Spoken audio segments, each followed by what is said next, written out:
Nightingale. That's what Dr. Marcus Caldwell called her when he wanted the whole floor to hear. Not Sarah. Not Nurse Chen. Nightingale. The name dripped from his mouth like something stuck between his teeth. They didn't know what he was really saying. Incompetent. Replaceable.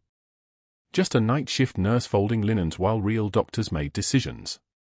They didn't know that the woman with the slight limp and the careful hands had once commanded medic units under fire. They didn't know she was standing 847 miles from the war zone where her bones still remembered shrapnel. What they didn't know was about to cost him everything. The fluorescent lights of Oak Creek Memorial's third-floor trauma wing hummed their electric song at 2:08 a.m. The sound was constant, eternal, like the hum of a generator at forward operating base Shank. Sarah Chen moved through the corridor with the economical grace of someone who had learned precision under conditions where mistakes meant body bags. She folded linens in the clean utility room, her movements mechanical and practiced. Tuck. Fold. Square the corners. Stack. Again. Again. Her hands moved like surgical instruments, steady despite the tremor damage from the fragmentation wound that had ended her career in Tikrit 6 years ago. The slight limp in her left leg was barely noticeable. Most of the day shift nurses had stopped asking about it after the third time she'd said old injury. None of them had pressed further. No one asked hard questions about the scars on her shoulder blade that looked like shrapnel wounds because Sarah Chen had learned long ago to let people believe what they wanted. The night shift was easier that way, fewer questions, more quiet, less performance required. Just work the hours. Heal the patients no one else bothered to stay awake for. Go home to an apartment that smelled like coffee and silence. Her jacket hung in the break room locker, wool with hospital credentials clipped to the pocket. The inside lining was navy blue cotton, worn soft from 3 years of the same hospital, 3 years of the same shift. Her fingers traced the outline of something sewn there, a faded unit patch from the 75th Ranger Regiment, stitched into the lining by hands that hadn't shaken then. She didn't touch it during her shift. That would be a tell. A pattern. Instead, she'd run her fingers across it once before clocking in, muscle memory finding the location without looking. A ritual. An anchor. A reminder of who she had been before medicine became her only remaining war. The antiseptic smell of the ward mixed with old coffee from the break room. Someone had microwaved fish the night before, and the ghost of that smell lingered despite the open windows. Sarah moved into room 312 where an elderly patient with acute kidney injury slept fitfully. She checked the foresight, no edema, no redness, the line running clean. The monitor showed 68 beats per minute, steady rhythm, oxygen saturation at 94%. She didn't write observations carelessly. Every detail mattered. Every number was a story. Every reading was information that could mean the difference between a patient going home and a patient going to the ICU. This was where she was most real.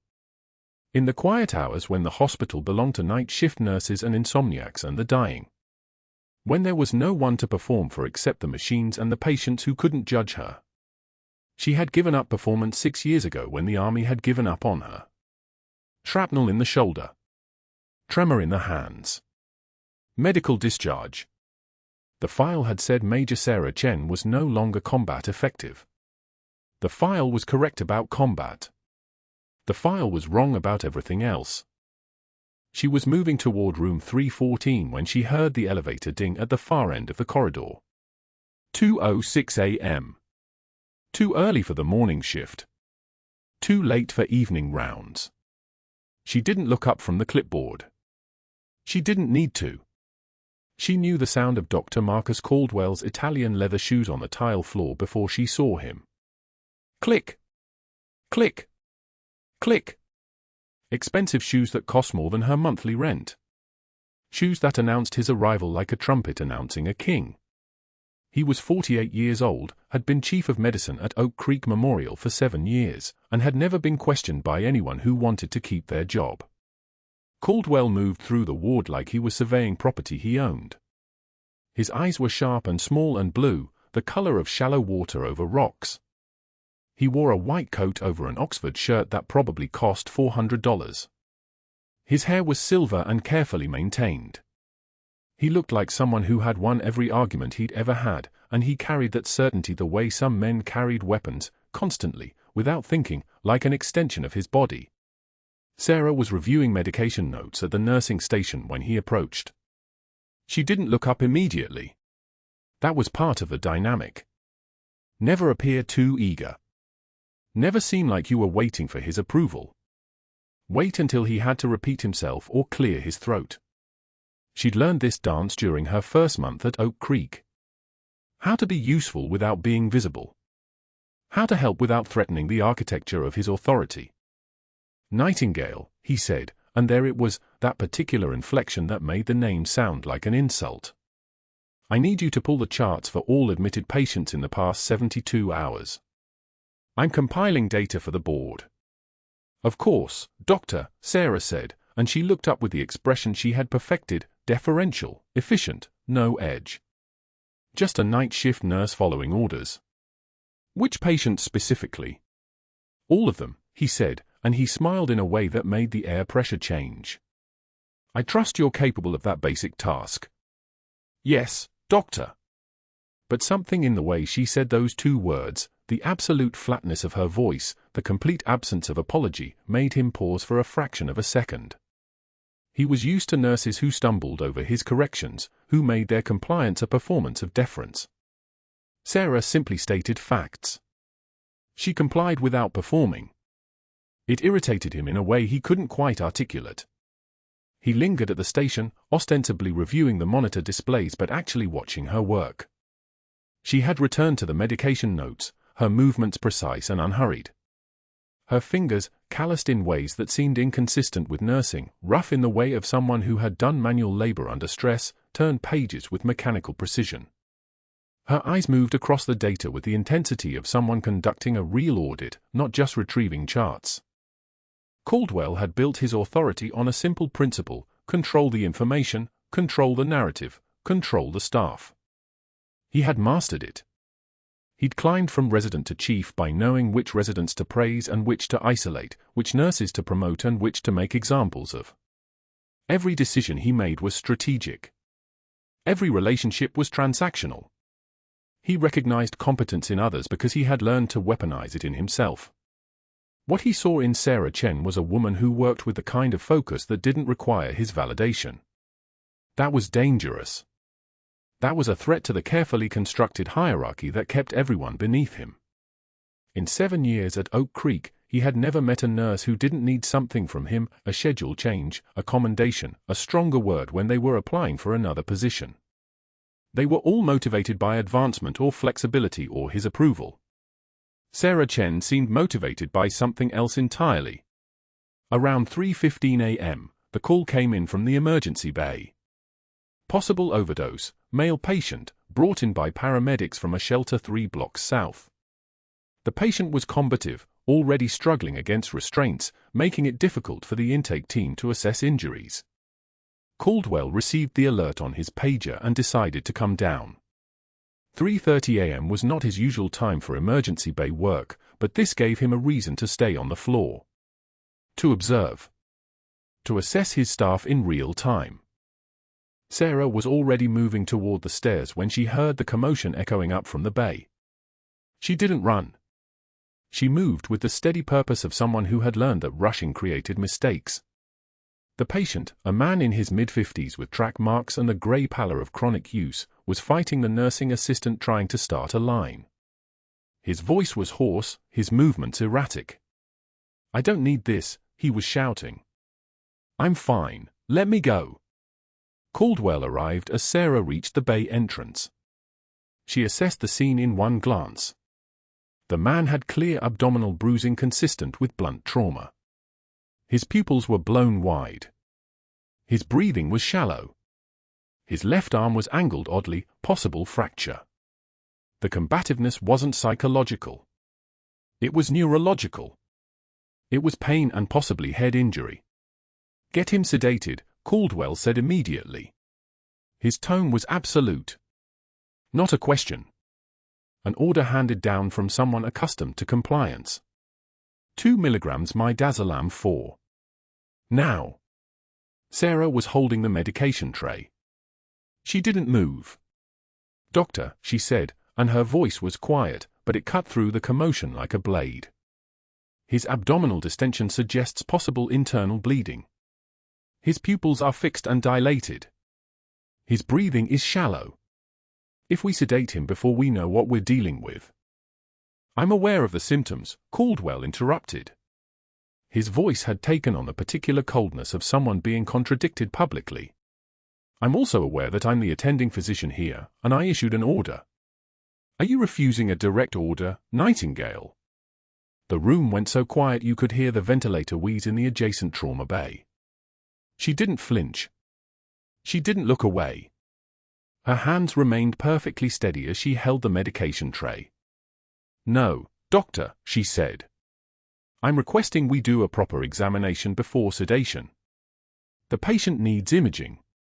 Trauma protocol from the start." It was insubordination. Everyone in the bay recognized it immediately. The nursing assistants froze. The resident checking a monitor pretended to be very focused on very important data. The air in the room had changed. It tasted like copper, like the moment before something breaks. Caldwell's jaw tightened. His eyes narrowed to slits. He looked at Sarah Chen, really looked at her, as if seeing her for the first time. Not as a compliant night shift nurse. Not as someone beneath his notice. But as someone who had just explicitly questioned his judgment in front of his staff. He turned to the charge nurse standing near the door. "Get the midazolam," he said quietly. "And make a note in her file about what happened here." Insubordination. Questioning physician judgment. Disrupting patient care. Then he turned back to the patient, and Sarah watched him administer the sedation himself while she stood there holding the medication tray, her expression unchanged, her hand still steady. The patient's resistance faded within seconds, his breathing slowing, his struggle stilling. Caldwell didn't look at Sarah again. He didn't need to. She understood what had just happened. She had made herself visible. She had chosen medical judgment over compliance. And Dr. Marcus Caldwell did not forgive either offense. Sarah finished her shift at 7:08 a.m. She changed out of her scrubs in the locker room, pulling on street clothes with the same mechanical precision she brought to everything else. The other morning shift nurses were arriving, full of coffee and the energy of people who slept at night like normal humans. She didn't make eye contact with any of them. That kind of thing could be misinterpreted as connection. In the parking lot, dawn was breaking over Philadelphia, turning the sky the color of old blood. Her car was a 2012 Subaru with 187,000 miles on it. It ran reliably and drew no attention, which was exactly what she wanted from a car. She sat in the driver's seat for a moment before starting the engine, running her fingers across the jacket lining again. The patch was still there. Real.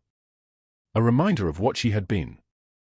What she didn't know, what no one at Oak Creek Memorial knew yet, was that Dr. Marcus Caldwell had already begun making phone calls. The overhead page crackled at 6:15 a.m., and Sarah heard her name distorted through decades-old speakers. Not her name. Never just her name. Nightingale Sarah to administration. Nightingale Sarah to administration. The mocking nickname hung in the air like exhaust fumes. She continued folding the discharge papers in front of her, each fold precise as a military corner. The resident station had gone quiet. She could feel their eyes without looking. She stood, smoothed her scrubs, the blue fabric catching the fluorescent light, and walked toward the administrative corridor. The smirking started before she reached the elevator. One resident whispered the nickname to his colleague, letting it drag out like a taunt. A nurse she'd worked with for 3 years suddenly found her computer screen fascinating. Sarah's jaw didn't clench. Her pace didn't quicken. She moved through the hospital like someone accustomed to moving through worse places than this, places where pity and mockery were background noise to the sound of combat helicopters. The administrative wing smelled of leather furniture and carpet cleaner, sterile in a way the wards never achieved. Dr. Caldwell's office occupied the corner with the best view of Philadelphia's skyline, though he rarely looked at it. He sat behind a desk made of dark mahogany, the kind of furniture that announced its cost to everyone who entered. His tie was silk. His hands were smooth. He gestured for her to sit, and she remained standing. "Your Florence Nightingale routine might impress the night shift aides," Caldwell began, his voice carrying the practiced condescension of someone who'd never had to question his own authority, "but challenging my clinical judgment in front of residents crosses a professional line." He'd arranged his face into something resembling concern, but his eyes were bright with satisfaction. That homeless patient needed sedation for everyone's safety. "You questioned my order. In writing. That's insubordination." Sarah said nothing. The silence stretched like a held breath. "The patient had a classic presentation," she said finally, her voice even. "Combativeness with unequal pupils. Subdural hematoma doesn't present as agitation without. I'm the chief of medicine. Not a request. A statement of hierarchy. I don't require your diagnostic input on my treatment decisions. You're a nurse. You follow protocols."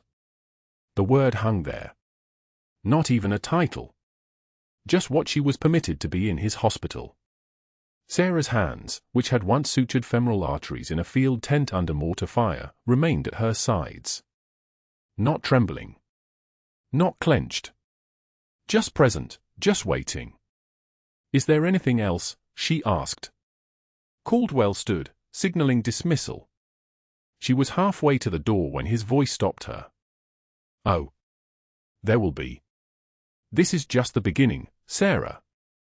I'm documenting everything." The second strike came at 2 p.m. in the supply closet. Sarah was reaching for a box of 4x4 gauze pads when the door closed behind her.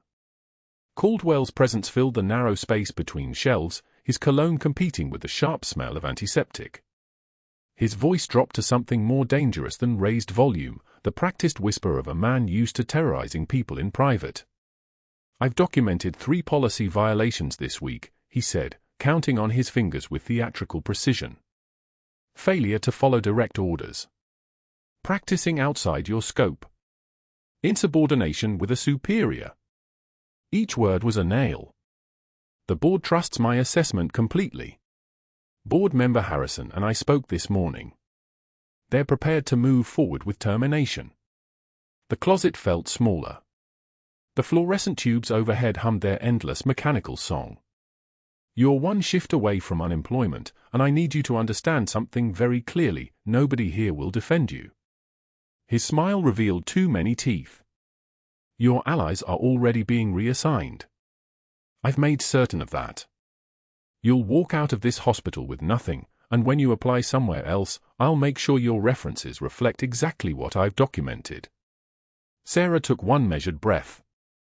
The kind of breath she'd learned in a place where panic was a luxury that got people killed. She let the air move through her lungs slowly, counted it out like a firing sequence: 1,000, 2,000, 3,000. When she exhaled, a single tear escaped her left eye, not from fear, not from despair, but from the pressure of restraint itself. The trembling wasn't weakness. The trembling was the effort of not moving, not acting, not becoming the thing Caldwell couldn't comprehend she was capable of becoming. She wiped the tear away without breaking eye contact. Her hand was steady as a surgical laser. "When you're done performing, Dr. Caldwell, there's still a patient in 304 who needs actual medical attention." Her voice was quiet. It was the kind of quiet that made the air pressure change. "That patient has been waiting 40 minutes for pain medication. You might want to consider whether your schedule allows you to authorize it." He stepped back, something flickering across his face, not quite confusion, but recognition that his script had failed. She walked past him to the door. "I'm going on break," she added, almost as an afterthought. "I need some Jell-O." But the third strike was already in motion. At shift change, as the evening nurses filtered in through the ER bay, Sarah walked out to the parking lot. The late afternoon sun had turned the asphalt into a mirror. Caldwell met her at her car, a printed memo in his hand like a weapon he'd been waiting to deploy. "Effective immediately, you're reassigned to aide status," he said, loud enough for the nurses exiting through the third-floor windows to hear. Loud enough for his point to carry into the hospital. "Perhaps simpler tasks suit your skill set better. Unit 7, morning shift, starting tomorrow." 15 colleagues stood frozen at the window ledge, watching the demotion unfold like a public execution. Sarah took the memo from his hand. The paper was crisp, expensive stock. She folded it once, precisely the way she folded everything, hospital corners that could have been military standards. The faded patch inside her jacket lining, the one sewn there 18 months ago, felt heavier in that moment. A ghost of another life. A life where she'd made decisions that mattered, where her authority had been absolute and necessary. "Understood," she said. "I assume you'll want to transfer your belongings from your locker." Caldwell's voice had taken on the satisfied tone of a man who'd successfully deconstructed someone's livelihood. "I've reassigned it. You'll use the storage closet in the basement going forward. For aid equipment." She walked to her car. Didn't look back. Didn't acknowledge the nurses watching from above. She was 2 blocks away when her phone buzzed with a text from Nurse Prakash. "They reassigned me to PEDS this morning." "I'm sorry." He said it was for scheduling efficiency. "I'm so sorry, Sarah." By Wednesday evening, Sarah had already lost count. The isolation was systematic, surgical, the work of someone who understood how to dismantle a person's professional identity one piece at a time. Her schedule had been altered, her Tuesday evening shift moved to early morning, her Friday moved to Friday night, ensuring she'd never work with her allies. Access to the medication dispensary had been restricted to age-appropriate levels, meaning she could now only retrieve items supervised by other staff. She'd caught fragments of Caldwell's voice through his office door: "Board member Harrison, pattern of insubordination, serious liability concern." The other nurses had stopped making eye contact in the break room. Not from malice, from fear. Fear that proximity to Sarah's disgrace might transfer, like infection, to their own careers. When she transferred her belongings from her assigned locker to the basement storage closet Thursday morning, she held the jacket for a moment longer than necessary. The patch was nearly invisible beneath the lining, stitched there by hands that had trembled with something other than fear. Hands that had held lives together in places most people would never comprehend. She hung the jacket on a hook next to mops and cleaning supplies. Somewhere above her, Dr. Caldwell was scheduling her termination meeting for Friday at 9 a.m., making certain the board would support what he'd already decided. Sarah had less than 24 hours left at Oak Creek Memorial. But that wasn't the worst part. Tuesday morning arrived with the kind of stillness that comes before a storm. Sarah pushed through the employee entrance at Oak Creek Memorial at 6:38 a.m., her badge clipped precisely to her scrubs, hands steady as surgical lasers. The posted schedule on the break room wall told her everything she needed to know without a single word being spoken. Her shift had been moved. Again. Not to a different time, that would have been mercy. Her shifts were now fragmented across 3 separate nights, each one deliberately isolated from the nurses and aides who might have offered cover. The pattern was unmistakable to someone trained to read hostile terrain. Divide. Separate. Eliminate support structures. This was textbook isolation protocol, the kind she'd once taught to medics preparing for deployment. Nurse Prakash had been reassigned. The message was in the system at 5:41 a.m., transferred to the pediatric ICU, night shift replaced with day rotation, effective immediately. Prakash had been Sarah's one remaining ally, the only person at Oak Creek who knew to ask if she was okay and actually waited for an answer. Now she was gone. Caldwell's orchestration was clean. Surgical. No noise. No complaints filed. Just systematic elimination of anyone who might testify on Sarah's behalf when the moment came. She pulled a chair toward the break room table and sat without her usual coffee. Coffee was a luxury she couldn't afford right now, it required time in the common spaces where residents and staff lingered. Better to be invisible. Better to move like a ghost through these corridors and draw no attention. The fluorescent lights hummed their constant mechanical drone overhead, a sound she'd learned to tune out during 3 tours overseas where silence was as dangerous as noise. Her phone had buzzed twice while she was driving in.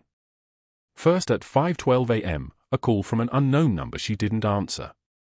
Then again at 6:01 a.m., this time a voicemail notification. She didn't listen to it. She knew what it was.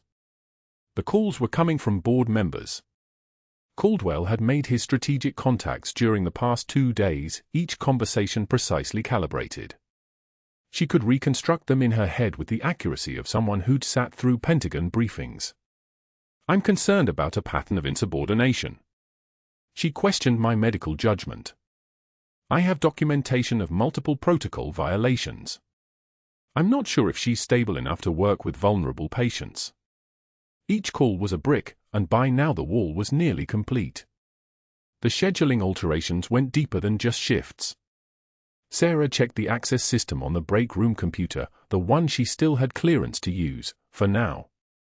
Her login to the medication dispensary had been restricted. Her access to patient records had been flagged with a notation that required supervisor approval before viewing. Caldwell had been thorough. He'd weaponized the hospital's own systems against her, and it would all look perfectly legitimate to anyone reviewing the administrative trail. Policy violations. Compliance issues. Documented concerns about judgment. The structure of his campaign was the work of someone who understood institutional power the way a surgeon understands anatomy, intimate knowledge of where to cut to cause maximum damage without leaving obvious trauma. The irony was bitter and cold in her mouth. Caldwell was following the same systematic approach she'd used to organize medical response in Tikrit: isolate the variable, remove resources, create a situation where failure becomes inevitable. The only difference was that she'd been trying to save lives, and he was trying to take her livelihood. She leaned back in the plastic chair, and it creaked under her weight. Around her, the break room remained empty. People were avoiding her now. That was Caldwell's other weapon, the silence of witnesses who'd learned not to speak. Social death before the professional kind. By Thursday evening, the campaign was approaching its final stage. Sarah could feel it the way a sailor feels a storm coming off the Atlantic, atmospheric pressure dropping, the air itself changing density. Caldwell had documented everything. 3 separate emails to the board members over the past 48 hours, each time-stamped, each carefully worded to avoid direct accusations while building an overwhelming impression of incompetence and instability. He'd flagged her medication administration records from 2 weeks prior, nothing actually wrong, but flagged nonetheless. He'd pulled incident reports that had nothing to do with her and placed her name adjacent to them in official memos. The paper trail was immaculate.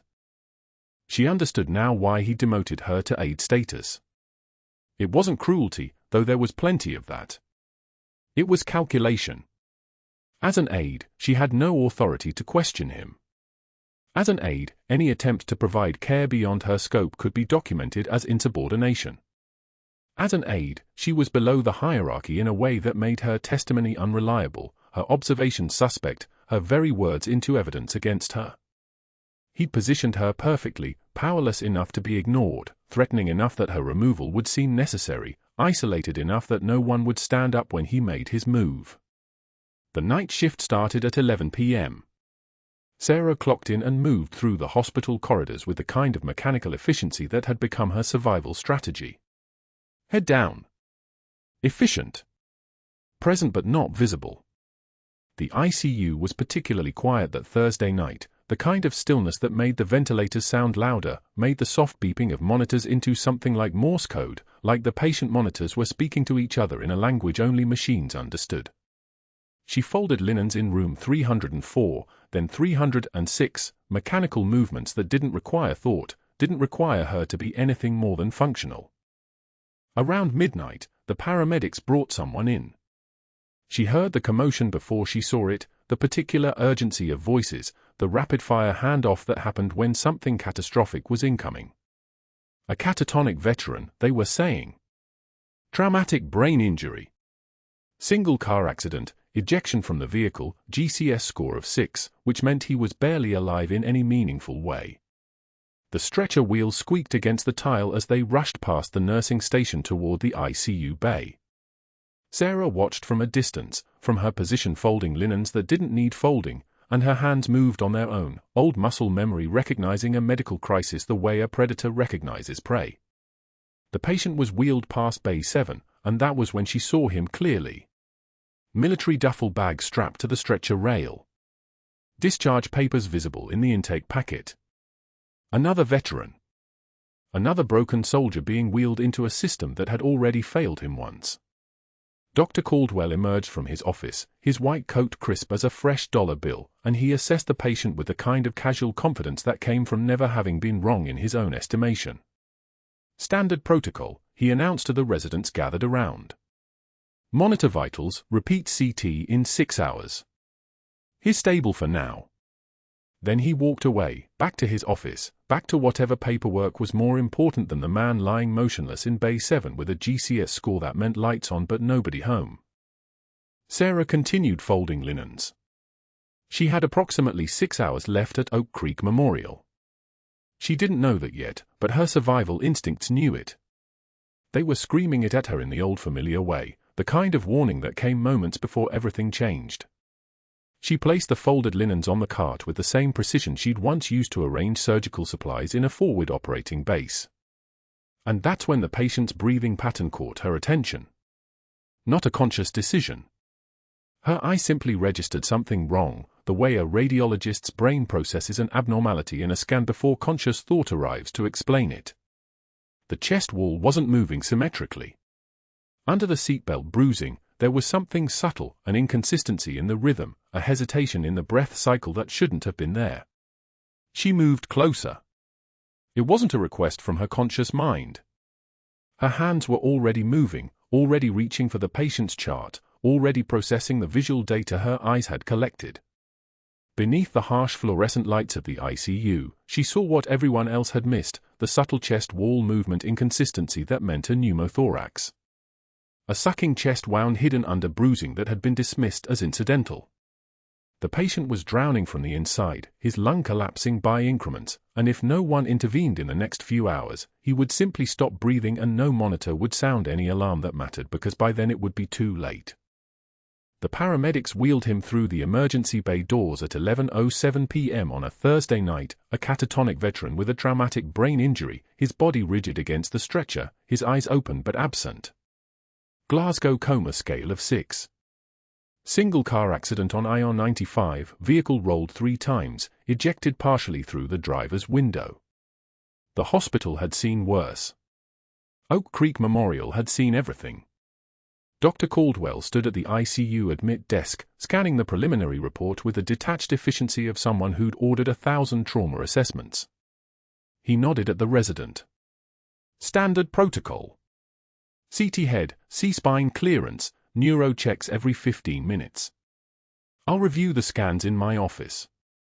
He didn't look at the patient. He didn't need to. The patient was just data now, a set of vitals and imaging results that would confirm what the ambulance paramedics had already documented. Caldwell retreated to his office on the 3rd floor, closing the door with the soft certainty of a man who'd made his decision hours ago. Sarah Chen was finished. The evidence would come in the morning. He'd already called 2 board members. Already documented her insubordination. This was just the waiting period, the courtesy of due process before the inevitable. Sarah had been in 304 for 7 minutes when she noticed it. The seatbelt bruising across the patient's chest was purple-black, spectacular in its ugliness, but that wasn't what caught her attention. It was the subtle thing beneath it, the way his ribs seemed to be moving incorrectly with each mechanical breath the ventilator pushed into his lungs. The slight asymmetry of his chest rise. The color of his skin around the left shoulder, faintly mottled.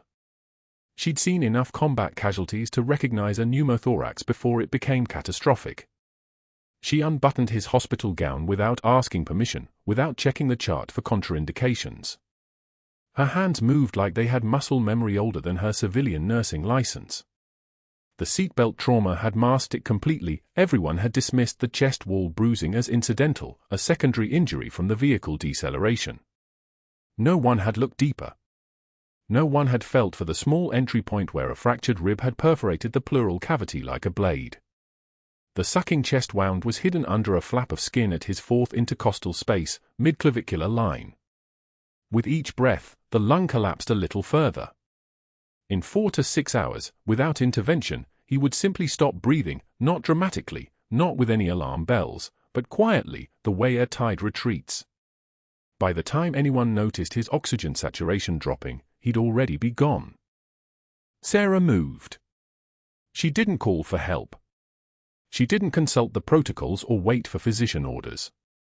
She walked to the patient's duffel bag, the one the paramedics had brought from the vehicle, and tore open an MRE package she found inside.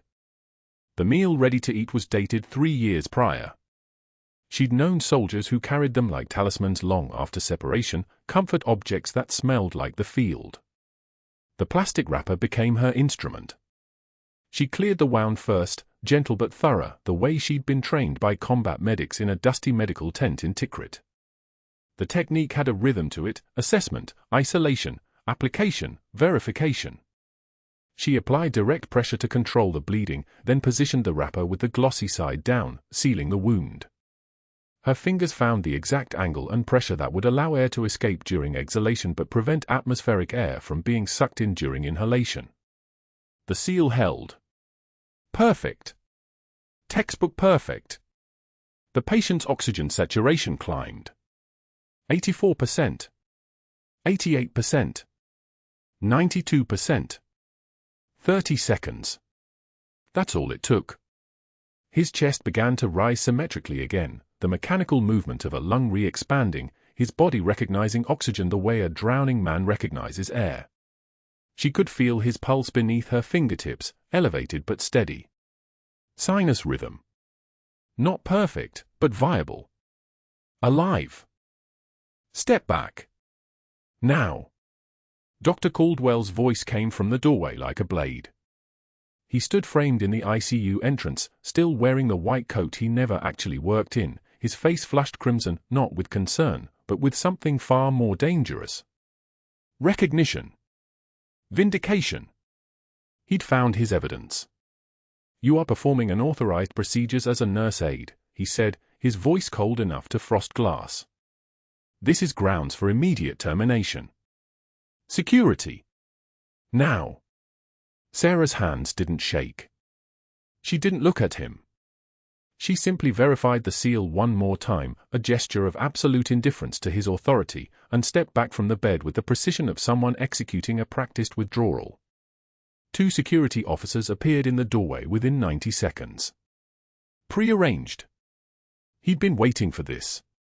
She removed her hospital ID badge without being asked and placed it in Caldwell's outstretched palm. He accepted it the way a man accepts a surrender. His fingers closed around it like a fist.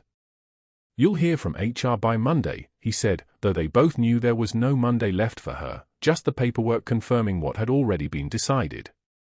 The basement laundry room smelled of bleach and industrial detergent, the fluorescent lights casting everything in a sterile white that made the world look like a photograph of itself. Sarah folded her scrubs at 1:15 a.m. Thursday night, alone except for the hum of washers and the distant sound of pipes groaning through the hospital's skeletal infrastructure. The blue fabric was soft from dozens of washings, worn thin at the seams. She folded it the way she'd been taught to fold flags, each corner precise, each crease aligned with mathematical exactitude, the kind of fold that required patience and respect for something that was ending. Her hands moved through the motions with the kind of detached awareness that comes from having performed the same ritual before. The flag had been white-gloved, ceremonial, the chapel cold. This was different but not different. Both were endings. Both required dignity. She didn't know that at 2:15 a.m., in room 304 directly above her, the disabled veteran's eyes had focused for the first time in 12 hours. She didn't know he was squeezing Nurse Miller's hand with desperate strength, his voice barely a whisper, but the words clear enough to crack something open in the nurse's chest. Valkyrie. Just that. just a single word, meant for someone who was no longer there.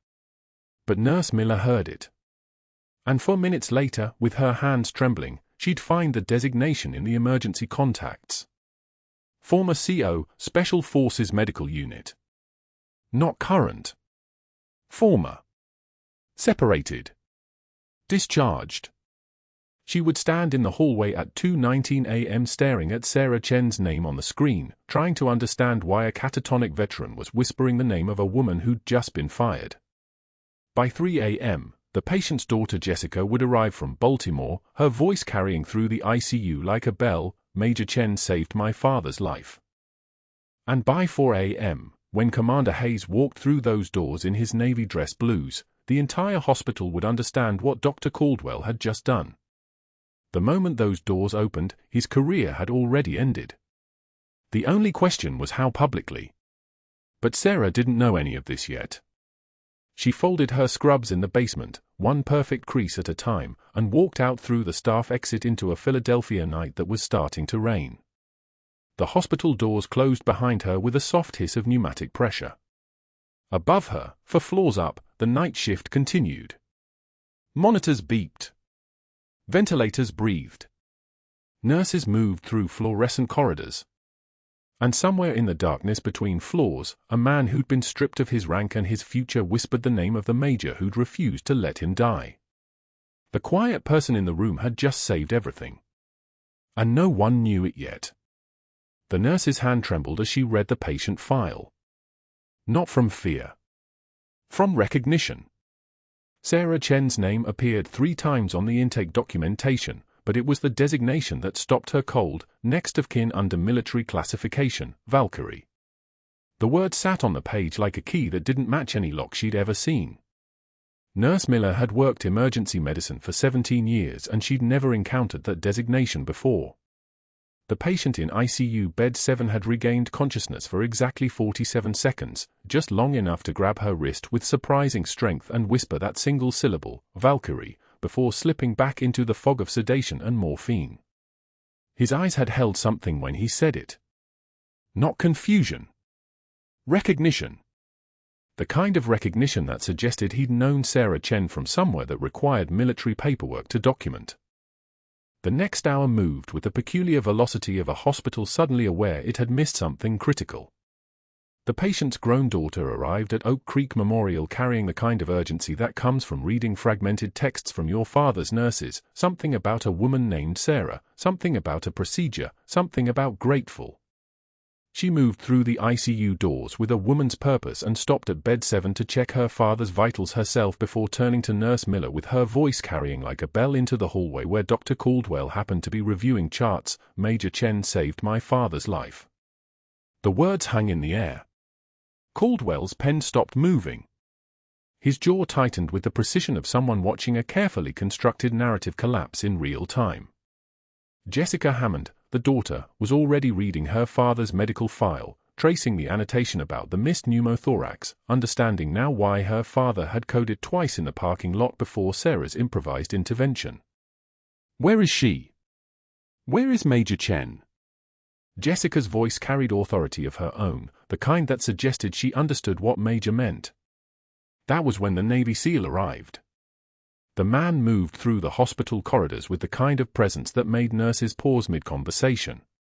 He wore civilian clothes but carried himself like he was still wearing body armor and M for carbine.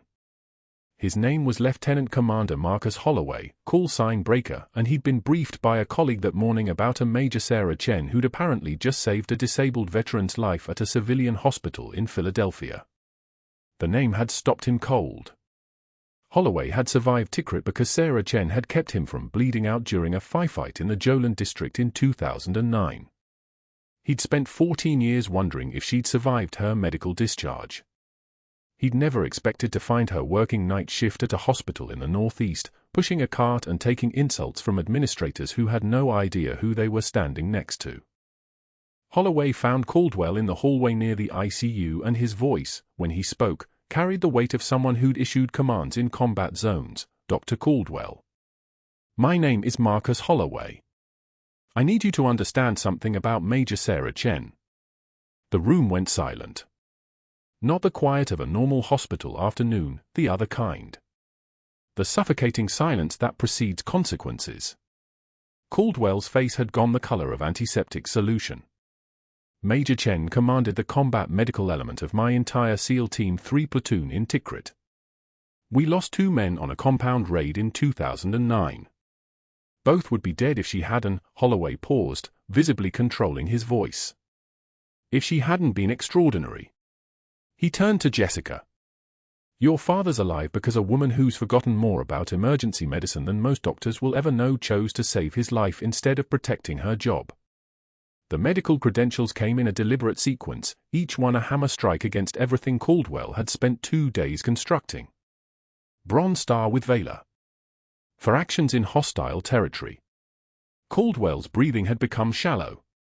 2 Silver Stars. 1 for the raid that saved my team. 1 for a mass casualty event at FOB Shank that she managed solo for 18 minutes until surgical support arrived. Jessica's hand went to her mouth. And Purple Heart. Twice. Once from shrapnel during the FOB Shank attack. Once from an IED strike that ended her combat service. Holloway turned directly to Caldwell now, and his eyes held the kind of clarity that comes from having made life-or-death decisions. Your Chief of Staff terminated Major Chen for performing an emergency procedure that saved a patient's life. In my professional military medical opinion, that's the action of someone who doesn't understand the difference between protocol and triage. The hallway had filled with people, residents, nurses, attendants. All listening. All realizing that the woman they'd watched accept humiliation had been a decorated combat surgeon the entire time. Caldwell left the hospital at 4 p.m. He didn't go home. He went directly to the WPHL Channel 6 studios in Center City and sat down with anchor Jennifer Wade at 6:04 p.m., still wearing his white coat, still radiating the authority of his position. 6 million Philadelphia area viewers were settling in for the evening news. He had planned his words carefully during the drive downtown, constructed them with the same precision he'd used to dismantle Sarah's reputation. Oak Creek Memorial maintains the absolute highest standards of patient care, he began, his voice smooth as syrup. And when unqualified staff members perform unauthorized medical procedures, we have a responsibility to protect public safety. This individual, despite her background, was clearly operating outside her scope of practice when the anchor's earpiece crackled. Wade's expression shifted. Not anger. Something colder. Recognition of a story suddenly becoming much larger than the local news cycle could contain. She held up one finger, listening to the producer's urgent voice. Caldwell watched her face change and understood, in that moment, that something catastrophic had just begun. Dr. Caldwell, I apologize for the interruption, but we have the Secretary of Veterans Affairs on the line. Wade's voice had become very precise. Very professional. The kind of precision that precedes professional destruction. He's requesting to address your characterization of Major Sarah Chen. The silence lasted 3 seconds. Then a voice came through the studio speakers, Secretary of State Morrison, calling directly from Washington, D.C. because a staffer had flagged the live broadcast and understood immediately what was happening. Dr. Caldwell. Secretary Morrison here. I've reviewed Major Chen's service record. 8 years of frontline medical service. For separate combat deployments. 3 combat surgical teams she personally established in theater. If you're suggesting that her emergency intervention, which, by the way, I've reviewed with my own surgeons, was inappropriate or outside her medical knowledge, I'd genuinely like to understand your credentials in combat trauma medicine. The secretary paused, and his pause was the sound of a career imploding. For comparison. Caldwell's mouth opened. His jaw moved. No words emerged. Wade leaned forward with the expression of someone delivering the final strike. Doctor, would you like to respond? His eyes darted to the camera, then away. His hands gripped the armrests of his chair with white-knuckle intensity. The lights in the studio felt very bright. The camera felt very close. 6 million viewers watched his face transform from authority into something fractured, something desperate, something entirely human in its collapse. He tried once more. The hospital's protocols require. His voice cracked like old plaster. We have standards. The secretary's voice cut through like a scalpel. Your standard appears to be terminating decorated combat surgeons who save lives. We'll be looking into that. Caldwell didn't finish the interview. He stood up, his hands shaking now, visibly, unmistakably shaking, and walked off the set while still on live television. Wade turned back to the camera with the expression of someone who'd just watched a man self-destruct in real time. The broadcast continued. The clip went viral. 12 million views by midnight. The hashtag #ValkyrieChen trended nationally. The hospital board received 847 calls by 9 p.m. demanding Caldwell's immediate removal. By 10 p.m., Oak Creek Memorial's CEO had announced his suspension pending investigation. By 11 p.m., local news outlets were calling Sarah Chen's house, trying to arrange interviews. She didn't answer. She was sitting on her porch in the dark, listening to the wind move through the trees, understanding finally that secrets, once released, move at the speed of light and cannot be called back. 3 weeks later, Sarah Chen walked through Oak Creek Memorial's main entrance wearing scrubs that carried the hospital's logo on the chest, not as a nurse, but as Director of Emergency Medical Services, a position the board had created specifically for her and staffed with a salary that acknowledged what she'd already been worth all along. The hospital board had personally apologized. The CEO had used the word failure when describing their institutional response. Caldwell had been terminated. His security clearance had been revoked. His medical license was under review. But before the termination was finalized, Oak Creek Memorial had one more practical decision to make: what to do with Dr. Caldwell's employment. A security position had opened in the parking lot. Night shift. Monitoring cameras that still existed in the same physical space where he'd once commanded absolute authority. The irony was so precise it felt surgical. As Sarah passed the security desk at 6 a.m. on her first day as director, she saw him. Navy blue uniform. Night shift badge. Eyes that dropped immediately to his shoes as she approached. She paused for a single second, considering whether to speak. She didn't. The man in the security uniform wasn't worthy of her attention. She continued toward the ICU, her footsteps steady, her breathing controlled, her presence in the building now carrying the weight it should have carried all along. In ICU bed 7, the disabled veteran, James Hammond, age 58, retired Army logistics, sat upright for the first time since admission. The chest tube had been removed. The pneumothorax had healed. His lungs inflated with clarity they hadn't known in 3 weeks. His daughter Jessica sat beside him, and when she saw Sarah through the glass, she rose immediately.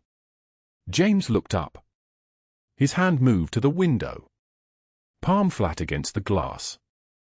His other hand came across his chest and he held it there, the military salute, silent, weighted with gratitude that language couldn't capture.